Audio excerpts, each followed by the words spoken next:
devant la nation et le peuple congolais. Moi, Denis Sassou Nguesso, président de la République, je jure solennellement de respecter et de faire respecter la Constitution et de défendre la nation et la forme républicaine de l'État, de remplir royalement les hautes fonctions que la nation et le peuple m'ont confiées.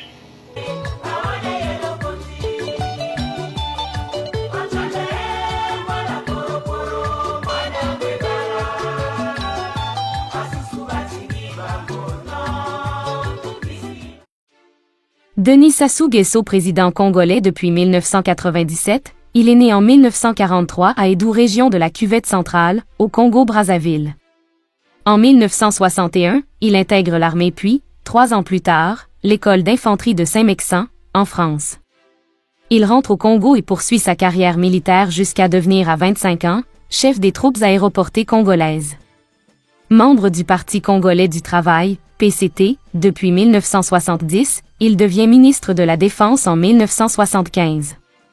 Après l'assassinat du président Marien Ngouabi en 1977, il est vice-président du comité militaire du parti CMP, chargé des activités du PCT, ministre de la Défense et de la Sécurité puis chef de l'État en 1979, jusqu'en 1992 et de 1997 jusqu'à aujourd'hui. 2 tendances minent les pouvoirs d'Afrique centrale depuis une dizaine d'années, toutes les deux liées à la reproduction du pouvoir, la propension à la modification des constitutions et la tentation dynastique. Dans le premier cas, il s'agit de reconduire sans discontinuer les chefs d'État en exercice, dans le second, d'assurer à leur progéniture le droit de succession. Si le Congo-Brazzaville semble avoir été épargné pour l'heure par cette deuxième tendance, mais pour combien de temps? Il est bien placé pour la première depuis que Sassou Nguesso a opéré un coup d'État constitutionnel pour sa propre succession. Après la période d'espoir ouverte par la Conférence nationale souveraine, CNS, de 1991 qui a permis l'instauration du multipartisme et la tenue des premières élections libres, voici venu le temps du reflux politique. Le Congo est entré dans une lente agonie du processus de démocratisation que la guerre civile qui a ravagé ce pays jusqu'en 2002 annonçait déjà. Après une légère accalmie, il s'apprête à revivre une période d'effroi. Mais la terreur et la violence d'État auxquelles recourt Sassou Nguesso. Elle témoigne d'une absence totale de légitimité qui souligne la fin d'une époque dont le coup d'État constitutionnel est devenu le nouvel indicateur.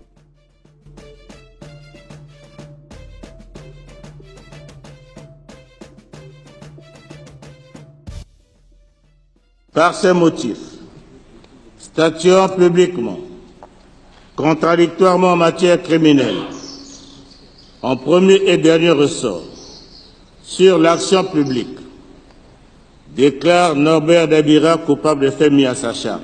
Faisant application de la loi, le condamne à la peine de 5 ans d'emprisonnement Denis Sassou Nguesso utilise la justice pour emprisonner en toute illégalité les vrais opposants et les exclure de la scène politique. Le général Jean-Marie Michel Mokoko et André Okombi Salissa ont été condamnés à 20 ans de prison pour atteinte à la sûreté de l'État. Et également poursuivis pour détention d'armes et troubles à l'ordre public. Leur péché est d'avoir contesté la réélection de Denis Sassou Nguesso à l'élection présidentielle de mars 2016. Un autre général, inculpé d'atteinte à la sécurité intérieure de l'État, l'ancien inspecteur général des forces armées congolaises et de la gendarmerie nationale a été reconnu coupable par la cour criminelle de Brazzaville des faits mis à sa charge et condamné à 5 ans d'emprisonnement ferme. Selon le verdict rendu au soir du 19 mai 2018 par le président de la cour d'appel de Brazzaville, Christian Oba, le général de 2e section Norbert Dabira a été reconnu coupable d'atteinte à l'intégrité physique du président de la République, en rapport de la proposition faite mais non agréée, selon la Cour, par le général de brigade Nyangan Gatsimbuala. Des faits prévus et punis par les dispositions de l'article 89, alinéa 89, du Code de procédure pénale. Par ces motifs, statuant publiquement, contradictoirement en matière criminelle, en premier et dernier ressort, sur l'action publique, déclare Norbert Dabira coupable des faits mis à sa charge. En répression, lui faisant application de la loi, le condamne à la peine de 5 ans d'emprisonnement ferme, en a décidé la justice congolaise. Après avoir clamé en vain l'innocence de leur client pendant le déroulement du procès pour manque de preuves matérielles, les avocats de la défense se sont dit déçus du verdict. On a retenu malheureusement la proposition à l'atteinte à la sûreté de l'État. Nous avons pourtant démontré que cette infraction n'était pas constituée, parce qu'il n'y avait pas de preuves. Nous sommes à moitié satisfaits dans la mesure où la première infraction était criminelle et notre client courait 20 ans d'emprisonnement, s'il s'agissait d'un complot. Donc un peu déçus, on aurait pu faire un pourvoi en cassation, mais notre client nous a dit qu'il n'y a pas lieu de le faire. Nous nous contentons de cette décision, nous verrons s'il y a la possibilité d'autres recours, a regretté Maître Jean-Philippe Esso, un des avocats du général de division Norbert Dabira. Il faut noter que, condamné en 2018 pour atteinte à la sécurité intérieure de l'État, le général congolais Norbert Dabira, ancien proche du président Denis Sassou Nguesso, est sorti de prison lundi 6 février 2023 après avoir purgé sa peine de 5 ans ferme. Une justice aux ordres, pour faire peur à toute voix discordante. Le vieux singe, bien plus vieux que le lion, s'étonnait de ne point voir apparaître quelques signes d'un quelconque effet domino, ou d'une velléité d'un coup de force pour le faire partir. Convaincu qu'en politique, on n'est jamais mieux servi que par soi-même, le général Denis Sassou Nguesso, putschiste multirécidiviste, a fait le choix d'en fomenter un contre lui-même. On fait tendre un piège à con pour qui aurait encore l'ambition de le déboulonner par les armes. Au Congo, la sécurité présidentielle et le clan absorbent pratiquement toutes les finances. Attribuer le budget de ces entités à l'éducation nationale et à la santé publique et tous leurs problèmes seront réglés. Une souris, une mouche, un moustique dans un rayon de 100 mètres ne peut s'approcher du dictateur. Pourquoi alors dépenser autant d'argent? Pour calmer la peur d'un homme et de ses collabos? Selon certaines indiscrétions, le pseudo-coup d'État du 17 septembre 2023 a ainsi été préparé pour tester l'hostilité des Congolais à l'égard de Denis Sassou Nguesso et repérer les téméraires d'entre eux. Celui qui a acheté une bouteille de champagne, pour célébrer l'événement, aura la tête tranchée. Le quartier qui a dansé et manifesté sa joie, sera brûlé. D'ailleurs en filigrane, le général Jean-François Dengue l'a dit à Kisundi. Peine perdue.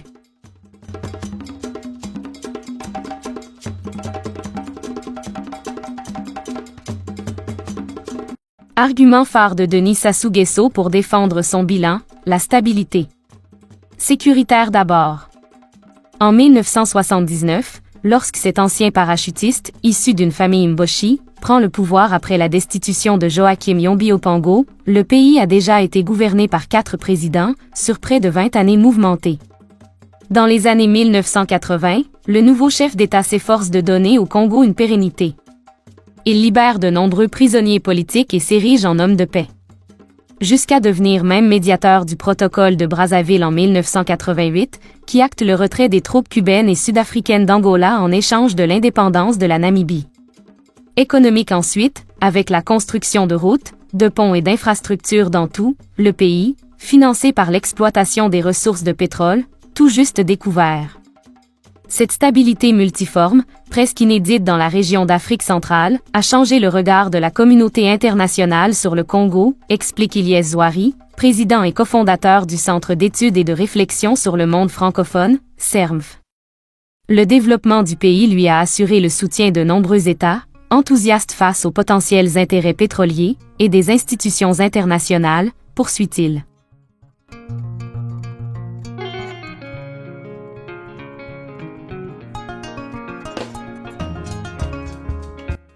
Le retour de Sassou Nguesso au pouvoir, à la faveur de la guerre civile, a été une occasion unique de renouer avec les alliances constitutives du bloc du pouvoir post-colonial, mises à mal par la Conférence nationale souveraine, CNS, et la mandature de Pascal Lissouba, qui lui ont permis de rebâtir un pouvoir fort autour d'un certain nombre d'axes prioritaires.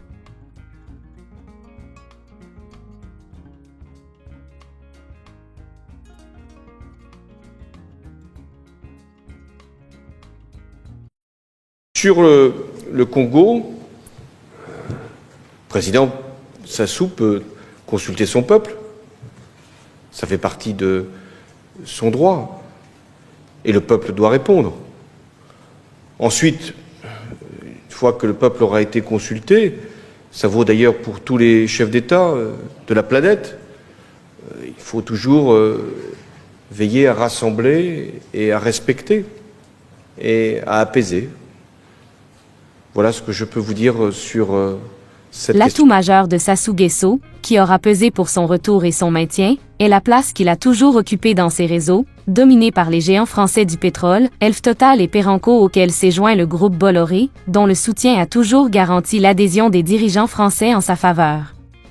En premier lieu, celle de la droite gaulliste artisane de ces réseaux, ensuite des socialistes français, François Mitterrand en tête, qui en avait hérité et les avait mis à son service. Le changement espéré dans le remaniement de ces réseaux n'est donc jamais intervenu. Même François Hollande, après un court moment d'hésitation, a fini par avaliser leur action en accordant son blanc-seing au changement référendaire de la Constitution et aux tripatouillages électoraux qui s'en sont suivis. Alors que dans le même temps, les manœuvres du défunt président Pierre Nkurunziza, Burundi, et de l'ancien président Joseph Kabila, République démocratique du Congo, étaient montrées du doigt et condamnées, Denis Sassou Nguesso, médiateur désigné dans la crise centrafricaine, est apparu comme un allié incontournable de la France dans la région.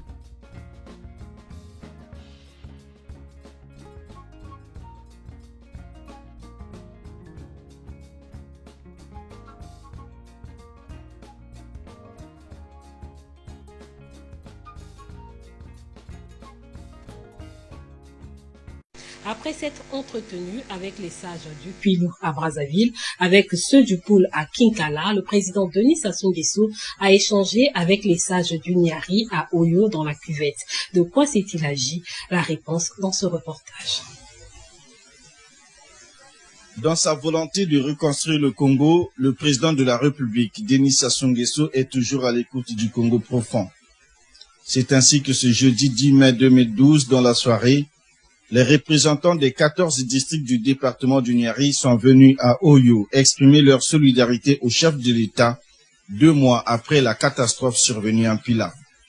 Cette visite du Niari profond chez le président de la République est un geste de réconfort significatif qui s'inscrit dans un registre du soutien perpétuel que les ressortissants de ces départements apportent au chef de l'État. Le chef de l'État, Denis Sassou Nguesso, qui a engagé un vaste programme de modernisation du pays. C'est ainsi que les représentants du département du Niari ont souhaité que cet élan de reconstruction se poursuive, car ils gardent encore un souvenir intact de la bataille du Mayom qui a permis la réalisation de la dorsale principale de la route Pointe-Noire-Ouessou. Remerciant la délégation du Niari, le président de la République a déclaré que tous ces efforts de modernisation du Congo sont rendus possibles grâce à la paix retrouvée. Il faut pérenniser la solidarité et la paix à l'échelle du pays afin que les transformations positives enregistrées soient illustratives d'un véritable développement et de l'unité nationale au Congo. C'est ainsi que, répondant aux préoccupations des cadres et stages du Niari, le président Denis Sassou Nguesso a fustigé le caractère réfractaire de certaines personnes qui se sont illustrées récemment dans le département du Poul par des actes de vandalisme menaçant dangereusement la poursuite des chantiers de municipalisation dans ce département. Bien que les pouvoirs traditionnels aient toujours été associés au consensus national, il faut remonter à Fulbert Youlou pour trouver les traces d'alliances directes avec les chefferies traditionnelles. Le parti unique s'est toujours préservé de leur influence en cherchant à les tenir à distance. Sitôt revenu au pouvoir, Sassou Nguesso, dont on dit avoir bénéficié du soutien mystique des hiérarchies traditionnelles de sa région pour gagner la guerre civile, a concrétisé son alliance avec elles. Celles-ci l'ont adoubé en l'intronisant Kani, chef couronné, lui permettant de procéder à son tour à l'investiture de quelques-uns de ses proches afin d'élargir cette alliance. Ces chefferies traditionnelles sont donc désormais intégrées dans l'organisation politico-administrative et remerciées pour leur docilité.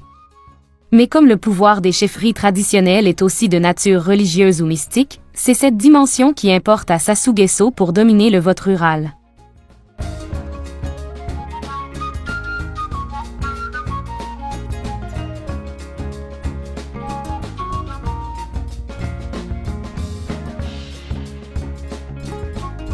Au nom de l'unité nationale retrouvée, des anciens dirigeants de partis d'opposition ont été intégrés dans l'appareil politique et administratif.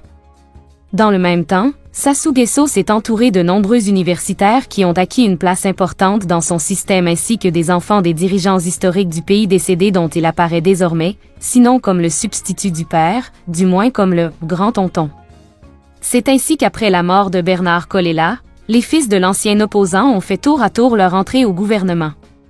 De même, Jean-Marc Tister Tchikeya, fils de l'ancien leader de la région de Pointe-Noire, est devenu ministre des Zones économiques spéciales et de la diversification économique. Cette redistribution des postes ministériels en guise d'union nationale est élargie aux épouses ou veuves des anciens dirigeants qui ont fait leur apparition dans les rouages du pouvoir, comme Madame Raoul, Mundele Golo ou Milongo.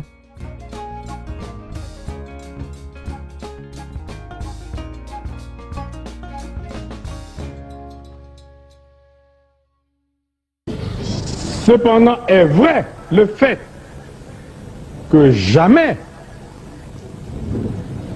je ne pourrai accepter que la Constitution soit violée.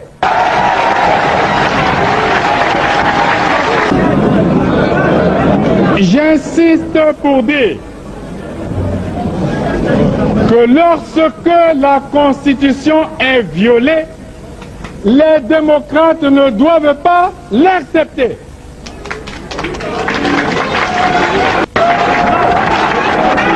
Ce fonctionnement propre aux régimes post-coloniaux s'est raffermi autour d'une gestion de plus en plus personnalisée du pouvoir qui s'est manifestée d'abord par l'abrogation de la Constitution de 1992 au nom de laquelle il avait combattu Pascal Lissouba et l'adoption de la Constitution de 2002, taillée sur mesure. Ensuite, par la mise sous tutelle parentale des services de sécurité. Dans le cadre de la refonte du système de sécurité intérieure et extérieure du pays, Sassou Nguesso a créé un Conseil national de sécurité chargé de l'exécution de toutes les décisions relatives à la défense du territoire national. Ce Conseil national de sécurité a été placé sous la direction de Jean-Dominique Okemba, le JDO, un neveu de Sassou Nguesso qui est aussi conseiller spécial à la présidence de la République. C'est dans cet esprit que la garde présidentielle, prenant le pas sur tous les corps de défense, est devenue prépondérante dans le dispositif sécuritaire du pays, et qu'à sa tête a été nommé le général Serge Oboa, proche parent de Jean-Dominique Okemba, la direction du domaine présidentiel revenant au colonel Edgar Nguesso. Ces nominations ont été le prélude à la montée en puissance du réseau parental désormais présent à tous les niveaux de l'administration et de la machine économique et politique.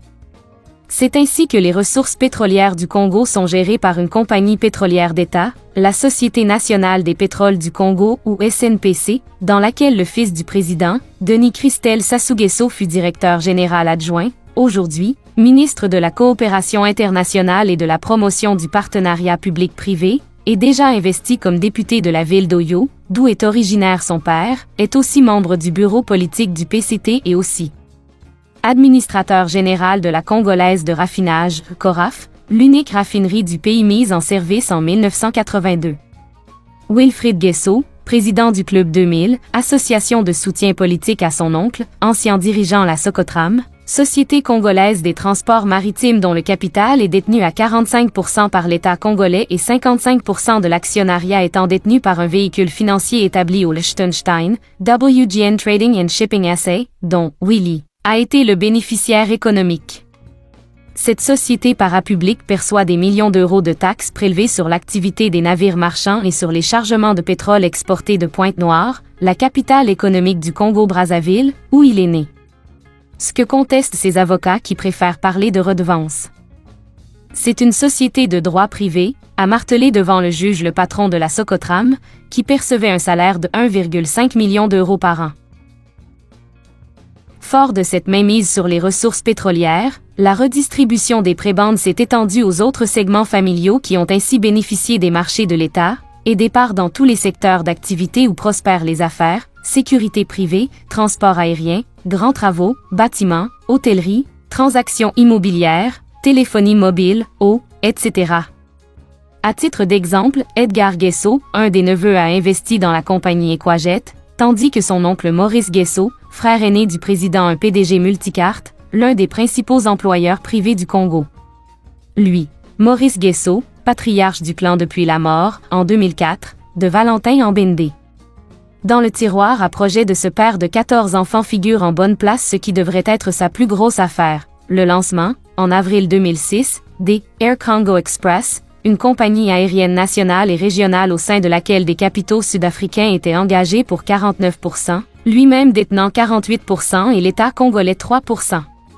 Propriétaire d'une radio et d'une chaîne de télévision privée à Brazzaville, il est également le directeur d'une société de sécurité, créée au lendemain de la guerre civile pour embaucher les miliciens Cobra non intégrés dans l'armée nationale. Cette société de sécurité a obtenu le monopole de la sécurité privée dans les secteurs névralgiques dont celui du pétrole, puisqu'elle est chargée de sécuriser les barges pétrolières au large de Pointe-Noire. La communication de la présidence a été confiée à sa fille, Claudia Limbumba Sassou Nguesso, tout comme l'événementiel de la République est revenu à Ninel Sassou Nguesso, épouse du ministre de la Jeunesse et des Sports Hugues Gouelondélé. Le fils de Edith Lucie Bongo Ondiba avec Omar Bongo Ondiba, le petit-fils de Denis Sassou Nguesso et demi-frère d'Ali Bongo Ondiba, ODJB, actionnaire majoritaire de la société Yao Corporation. Il a entrepris de se positionner pour développer le haut débit, le marché de l'Internet par la fibre optique, au Congo-Brazzaville, en partenariat avec deux hommes d'affaires, le pasteur Yves Castanou et Serge Pereira. La société Yao Corp du Congo-Brazzaville, créée en 2013, est présente dans les services financiers, banques et assurances, la promotion immobilière, l'hôtellerie, le bâtiment et travaux publics, les produits pharmaceutiques et désormais dans les télécommunications. Ces exemples, parmi tant d'autres, montrent que la famille Sassou Nguesso a fait main basse sur les secteurs clés de l'économie congolaise et comment elle est impliquée dans un système inédit de corruption structurée selon des réseaux organisés et même mutualisés autour d'elle, modifiant les termes même de la redistribution et marginalisant les autres sources de corruption devenues presque informelles. Aussi faut-il savoir donner à Denis Christel ou à Claudia Sassou Nguesso si l'on veut pouvoir entrer en contact avec le père. Cette patrimonialisation du pouvoir et des richesses nationales ne pouvait trouver à se justifier qu'à travers des travaux d'envergure censés donner du travail aux jeunes. C'est ainsi que Denis Sassou Nguesso s'est lancé dans des projets de grande envergure, baptisés « Grands Travaux » et confiés à un civil mais non moins cousin du président, Jean-Jacques Bouya. Ministre d'État à la présidence de la République chargé de l'aménagement du territoire et de la Délégation générale des grands travaux, DGGT, il ne rend compte qu'au chef de l'État, dont il est également le faire-valoir dès que le chantier d'une nouvelle infrastructure, ouvrage d'art, barrage, aéroport, est achevé. Pourtant loin d'endiguer le chômage des jeunes ou de diversifier la production et la sous-traitance locale, ces grands travaux n'ont bénéficié qu'aux réseaux de corruption déjà existants et notamment ceux de la famille.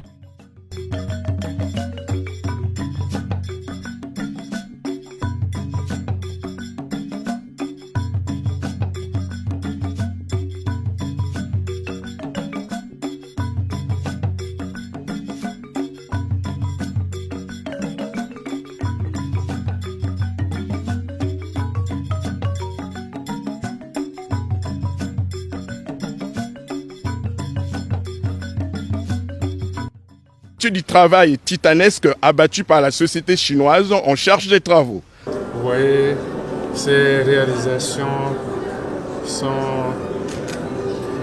la manifestation de l'excellence de ces relations-là, de l'amitié qui existe entre nous. Et l'année prochaine, nous allons encore décider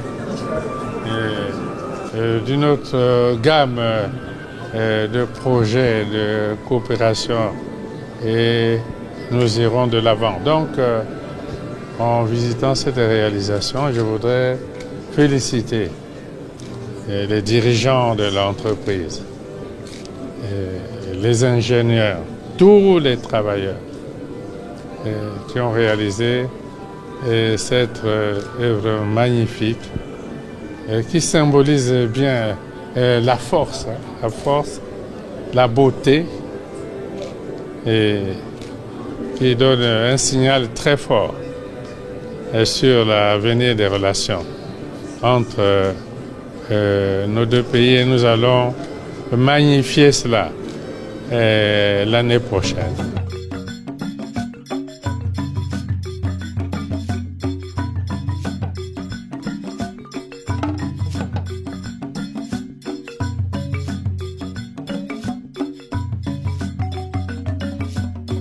la chute du prix du pétrole va être le premier révélateur de la crise que va traverser le régime. En effet, si le Congo-Brazzaville, quatrième plus grand producteur de pétrole d'Afrique subsaharienne, a pu investir dans les grands projets d'infrastructure, c'est en partie grâce à 10 années de prix élevés du pétrole, atteignant $120 le baril en 2014, et à l'effacement d'une partie de sa dette extérieure dans le cadre de l'Initiative pour les pays pauvres très endettés, PPTE, en 2010. Toute l'économie congolaise est ainsi concentrée sur le secteur pétrolier qui apporte 80% des recettes de l'État. L'effondrement du prix du pétrole lors de la seconde moitié de 2014 a non seulement révélé les limites de la croissance congolaise et la permanence de la mauvaise gouvernance, mais aussi le véritable manque de stratégie pour le développement économique et social, tout comme l'incapacité d'une diversification de l'économie. Ainsi, la forte soumission de l'économie au marché pétrolier dans un contexte de volatilité des prix du baril a fragilisé la sécurité budgétaire, d'autant plus que ni le fonds de stabilisation ni les surplus accumulés au cours des années précédentes n'ont pu amortir le choc provoqué par la chute du baril, tant la gestion patrimoniale de la richesse nationale a gangréné l'État. Cela s'est traduit par une perte de la capacité de redistribution qui avait été nécessaire à l'obtention de la paix sociale et par une visibilité plus grande du chômage des jeunes qui a atteint 60% pour la tranche des 20 à 35 ans. L'hypertrophie du secteur informel qui constitue potentiellement une trappe à la pauvreté et le poids du secteur public dans le marché du travail urbain sont les pieds d'argile de ce système. En dehors du pétrole, le bois, qui constituait le second poste des recettes d'exportation, a été abandonné petit à petit par l'État au profit de nouveaux exploitants venus d'Asie, Olam International, Singapour, Foma et Sycophore, Chine, Taman et Asia Congo Industrie, Malaisie, Wang Sam Resources and Trading Company Congo, Chine. Le mode d'exploitation des concessions qui leur ont été attribuées ne respecte ni le code du travail ni les quotas des volumes exploitables des essences et encore moins les normes écologiques. Au point que les petites exploitations traditionnelles ne peuvent plus soutenir la concurrence. Le mécontentement qui affecte les populations congolaises s'est amplifié avec le scandale qui entoure la famille du président dont certains membres sont mis en examen en France dans le cadre de l'affaire dite des biens mal acquis. Dans cette affaire, où sont impliquées également les présidences du Gabon et de la Guinée équatoriale, l'enquête met en cause la famille du chef de l'État congolais soupçonné de détournement de fonds publics, blanchiment et abus de biens sociaux et de confiance. Selon Mediapart, un média en ligne, plusieurs perquisitions ont déjà eu lieu. Ont été identifiés 4 appartements, 112 comptes bancaires et des voitures de luxe qui appartiendraient à la famille en France seulement. Le tout à l'abri des sociétés écrans mis à jour par les Panama Papers qui ont révélé comment le pétrole congolais s'évaporait dans des circuits financiers offshore complexes que seuls maîtrisent certains membres de la famille présidentielle et quelques traders proches. Sont visés notamment Claudia Limbumba Sassou-Nguesso, fille du président de la République du Congo, avait acheté un appartement de luxe à New York dans le gratte-ciel résidentiel et hôtelier de Trump, le Trump International Hotel and Tower, au moyen de fonds apparemment dérobés au trésor public. Une nouvelle enquête publiée par Global Witness révèle. Son homme de paille était José Vega, homme d'affaires véreux faisant aujourd'hui l'objet d'une enquête menée par les autorités portugaises sur une affaire de corruption et de blanchiment d'argent au Congo. Willy Nguesso, Denis Christel Sassou-Nguesso, Bruno Jean-Richard Itoa, conseiller du président de la République sur les dossiers pétrole, ancien directeur général de la SNPC, devenu entre-temps ministre des Hydrocarbures. Les documents consultés par 2ZA dans le cadre du scandale des Panama Papers révèlent aussi qu'il est aussi attorney depuis 2004 de 2 sociétés d'Invest Capital Strategies et Graffin Associated SA, enregistrées au Panama et aux îles Vierges britanniques. Pendant ce temps, la Banque mondiale estime que près de la moitié de la population congolaise vit sous le seuil de pauvreté. Le pays est au 142e rang sur 187 États dans le classement mondial de l'indice de développement humain. Et jusqu'en 2021, le quart de la population n'avait pas accès à l'eau potable, selon le PNUD.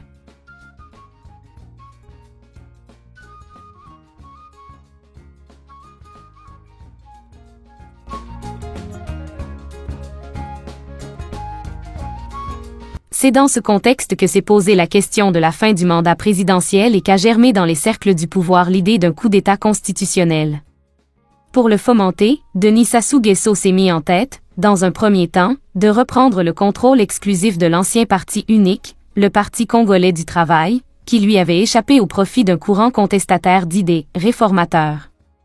Dans un second temps, il lui est paru nécessaire d'investir dans des balises juridiques susceptibles de lui permettre de se représenter à sa propre succession. Car la Constitution de 2002 taillée sur mesure qui lui avait permis, à la suite de la guerre civile de 1997 à 2002, de légaliser son coup d'État contre le président Pascal Lissouba, était encadrée par 2 limites infranchissables, l'âge maximum des candidats à la présidence, fixé à 70 ans, et le nombre de mandats qui ne devrait pas excéder 2 législatures. 2 impératifs qui avaient pour visée immédiate d'exclure au moins 2 de ses concurrents à la légitimité encombrante, Bernard Kolela et Pascal Lissouba qui se trouvaient ainsi frappés par la limite d'âge. Après 2 mandats de 7 ans, le problème s'est posé de nouveau. Cette fois-ci à lui-même puisque, non seulement il avait accompli la durée légale et constitutionnelle des mandats alloués mais encore, il avait été rattrapé par la limite d'âge, ce qui ne l'autorisait plus à se représenter pour un 3e mandat. D'où le recours à une opération de survie qui a abouti, le 25 octobre 2015 à un référendum pour la modification de la Constitution. Ces manœuvres ont soulevé une forte réprobation populaire et entraîné une opposition ouverte du côté de la classe politique dont la plus déterminée est apparue dans son propre camp. Le philosophe et ancien secrétaire d'État à la Défense Charles Zachary Boao et l'ancien chef de sa milice Cobra et ministre, Okombi Salissa, auxquels se sont associés 2 ministres, le défunt Guy Parfait Kolela et Claudine Mounari, ont pris la tête d'un vaste mouvement d'opposition qui s'est coalisé dans un front républicain pour le respect de l'ordre constitutionnel et l'alternance démocratique FROCAD et de l'Initiative pour la démocratie au Congo, IDC. Le meeting de protestation contre le projet de référendum, organisé par cette coalition à Brazzaville, le dimanche 27 septembre 2015, avec pour mot d'ordre « Ça suffit », a soulevé un tel engouement que le pouvoir est passé immédiatement à l'offensive en opérant une première vague d'arrestation des opposants. Boycotté par la population avec un taux de participation de moins de 20%, le référendum constitutionnel n'a pas empêché Denis Sassou Nguesso de le valider et d'adopter une nouvelle loi fondamentale dans laquelle 3 mandats de 5 ans ont été circonscrits, sans limite d'âge désormais aux prétendants à la présidentielle. Dès lors, il ne lui restait plus qu'à assurer la mainmise exclusive sur le calendrier électoral par le biais d'une commission électorale nationale indépendante, CENI, entièrement soumise à ses prérogatives qui a supervisé le recensement du corps électoral et opéré un nouveau découpage électoral. C'est dans ce cadre que, pour prendre ses adversaires de vitesse, la présidentielle, prévue initialement au mois de juillet, a été anticipée et organisée le 20 mars. L'opposition prise au piège de devoir prendre part à la présidentielle anticipée de 2016 ou de la boycotter s'est résolue à y participer. Ce qui équivalait non seulement à reconnaître la nouvelle constitution du 6 novembre 2015 qu'elle continuait à dénoncer mais aussi à légitimer la fraude électorale qui se profilait, sachant que la victoire de Sassou Nguesso était acquise d'avance, pour l'avoir lui-même annoncé sans embâche au cours d'une réunion. « Je gagnerai au premier tour, le fameux un coup KO », avait-il déclaré. En effet, à l'exception de la période qui a suivi les conférences nationales dans les années 1990, on imagine mal une élection perdue, en Afrique centrale, par celui qui l'organise. D'autant que l'opposition, tout en se revendiquant d'une plateforme unique, s'est présentée en ordre dispersé. En optant pour des candidatures plurielles, elle a prêté le flanc à des manipulations sans vergogne de la part du gouvernement. Gonflement du corps électoral de certaines régions acquises à Sassou Nguesso, coupure des lignes téléphoniques, des réseaux sociaux et d'Internet 3 jours avant le scrutin, menaces ou éviction des observateurs étrangers. Ce sont ces différents tripatouillages qui ont permis à Sassou Nguesso, bien qu'il ne soit crédité que de 8% des suffrages exprimés, de s'autoproclamer vainqueur au premier tour avec un score de plus de 60%. Pour autant, ceci n'a pas diminué l'influence de l'opposition considérée gagnante de ces élections. Notamment par sa figure la plus marquante, le général Jean-Marie Michel Mokoko, non affilié directement à la coalition IDC-FROCAD, mais dont l'impact a été décisif pour donner à l'élection présidentielle une tonalité nouvelle. Cet officier général de l'armée congolaise, ancien élève de Saint-Cyr, est connu pour son intégrité et pour avoir favorisé la conférence nationale en 1991, en appelant l'armée à ne pas intervenir contre les manifestations de soutien au multipartisme. Par ailleurs, il est le dernier officier à avoir dirigé les forces africaines de maintien de la paix en Centrafrique. C'est fort de ce charisme qu'il s'est présenté aux élections, et qu'il a obtenu officiellement la 3e place. Mais, à l'espoir soulevé lors de ces meetings,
À l'impact provoqué par ses apparitions dans les médias audiovisuels et au vu des sondages que la presse locale a réalisés, il ne fait aucun doute que, non seulement le score obtenu par Sassou Nguesso ne reflétait pas la réalité mais que le général Mokoko était le véritable vainqueur de ces élections. La sociologie électorale du pays et la chute de notoriété du clan Sassou Nguesso, marquée par de nombreux incidents même au sein de sa région et de l'électorat qui lui est généralement acquis, laisse croire que l'heure du changement avait vraiment sonné.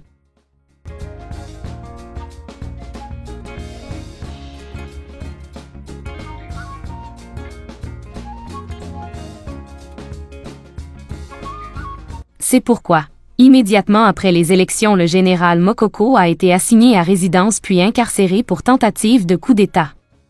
Par cette arrestation qui a été suivie de certaines autres, Sassou Nguesso a renoué avec un système qui lui est familier.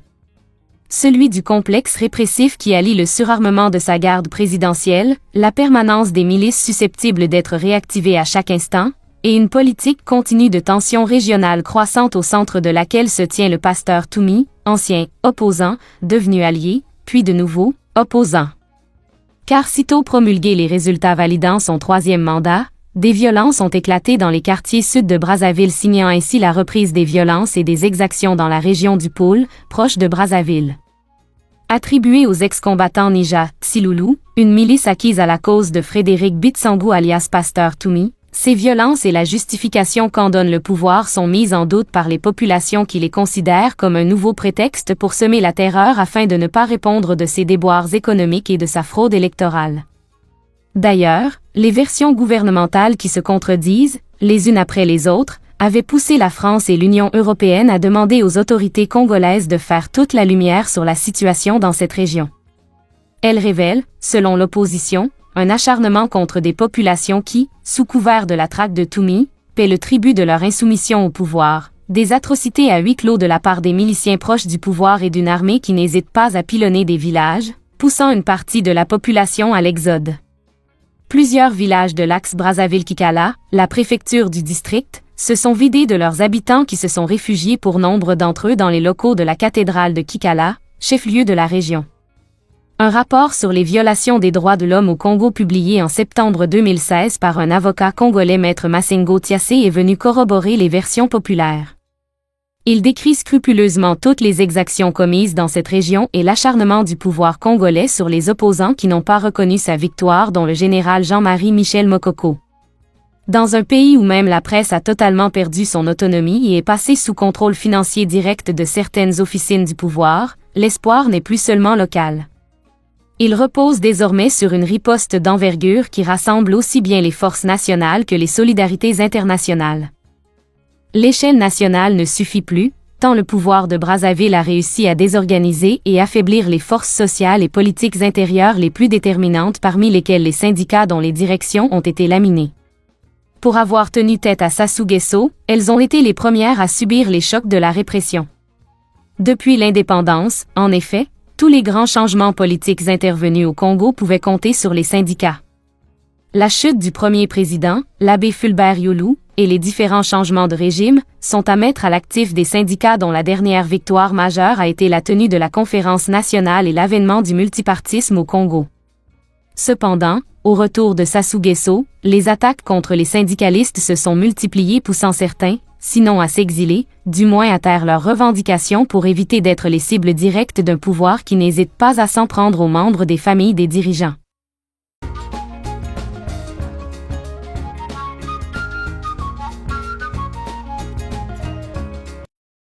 Veuillez vous abonner à votre chaîne YouTube Zoom et Focus, pour être le premier à recevoir nos nouvelles vidéos.